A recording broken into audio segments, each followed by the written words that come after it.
Hey guys, it's Caleb the Flyest Tempy here.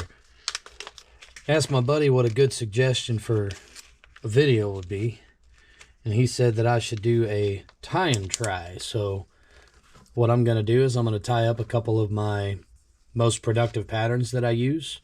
Then I'm going to show you guys how I rig it up, and then tomorrow morning I will take you out fishing with me with just those two patterns there, and I'll show you guys my whole process from tying to catching fish. So we're going to be tying a mop fly, and we're going to be tying a mayor's leech. So both of these are jig patterns, jig nymphs. I'm using this wide gap, size 16. That's really hard to see there. Size 16 hook. For the mop fly, we're going to have a mottled green hook on there. I'm going to go ahead and put it in these hackle pliers here, make it a little bit easier to slip on the hook so don't drop it and fumble around with my big fingers. All right, tighten it down a little bit. I can go ahead and get her in the vise. It's too tight. Now, you'll notice you can put this bead on here two ways, and there's this way, but if you flip it over, it'll sit a little bit higher, and that's where you want it, right there. You want it that way. So I'm going to use an orange thread here because I like putting a little hot spot collar. You got to build up a thread dam here on the back of here. You pretty much just wrap right behind this bead until the bead stops moving. Takes it a minute, but it'll get there. This is an oversized bead for this hook. I like it to get down really fast, so it takes it a second to get to where it's stable. Almost there.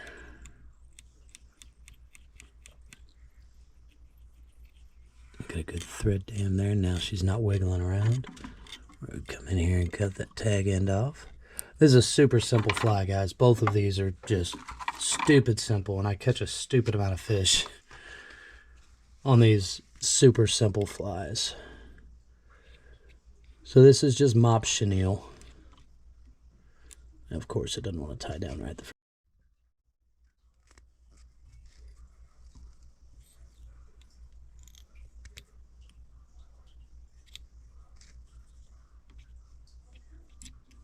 There we go. I'm going to tie that down. Now what I've started doing here recently, let me go ahead and cut this off here. I don't like these too long. If you make the tails on these too long, they wrap around the bend of the hook here. And every time you cast it and bring it back in, you've got to untangle it. So I don't like them too long. So we're going to cut it off about there. Now this is important. You have to take a lighter and you have to singe the back end of it, because all this fuzzy material is spun around two threads, and if you don't singe it, it'll completely unravel and you'll just have two threads hanging there. So very important that you singe the end of that. We're going to take some ice dub here. I tried this last weekend, adding some dubbing to this, and it has worked very, very well. So we're just going to roll this on the line here. Give myself a little bit of space to get back to the back of the fly. And we're going to start bringing her back forward. Get that a little tighter on there.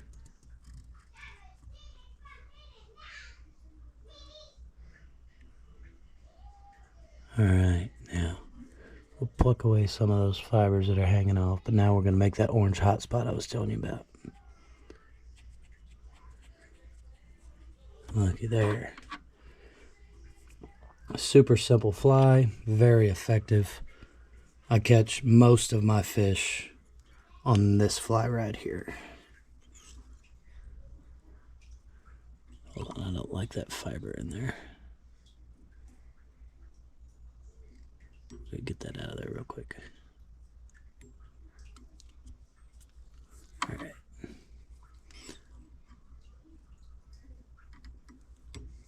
Here's one. Pull out a little bit more.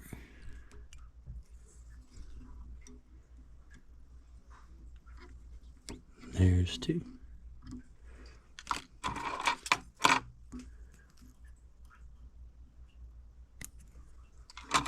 And that fly is done.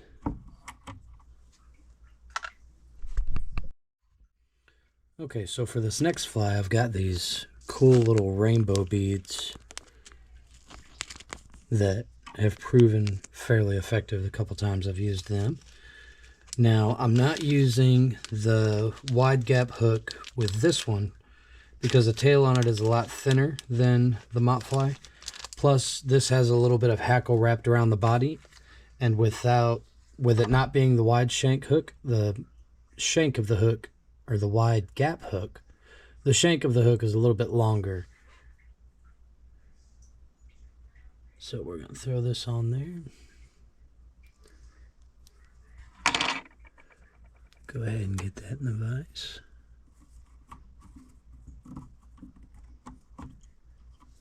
And I'm going to use the same orange.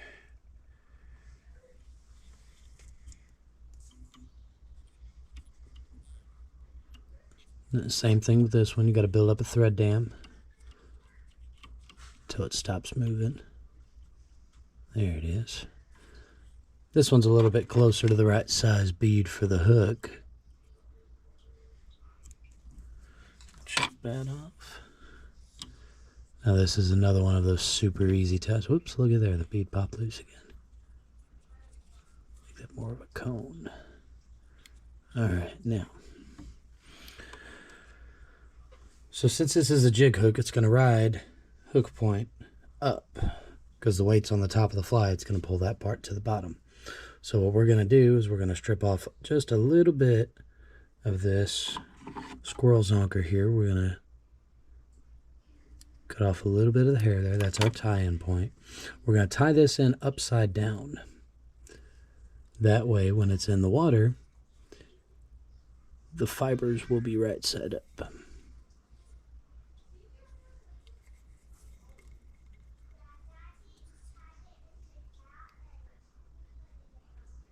That's a neat little trick right there.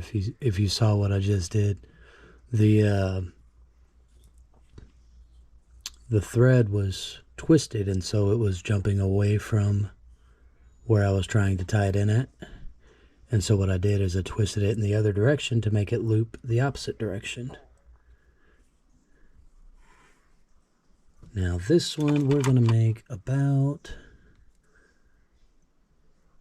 that long right there. We're going to try not to cut too much of the fibers, just to let the strip.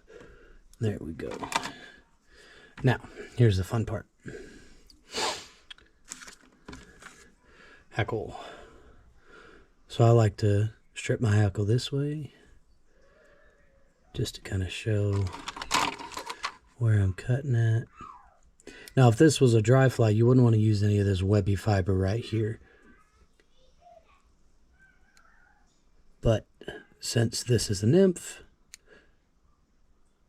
I don't care too much about that. I'm going to strip a couple of these off, tie it in.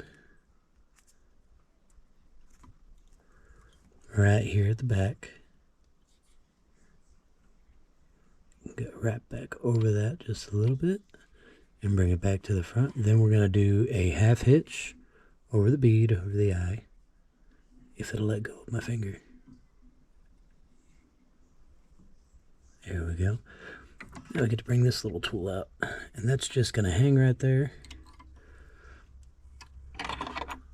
We're going to hold the hackle with my hackle pliers. Get the squirrel tail fibers out of the way. And just make wraps forward.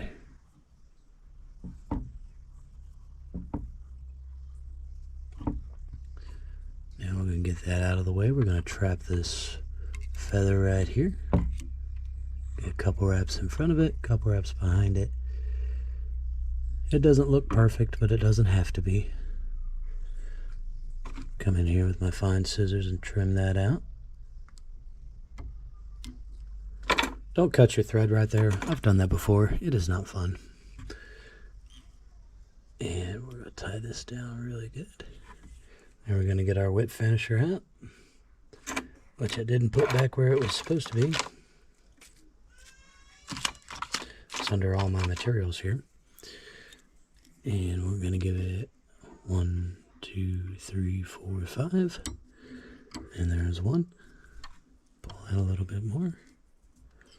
And 1, 2, 3, 4, 5. And this fly is complete. Alright guys, next step I'm going to show you how I rig this up.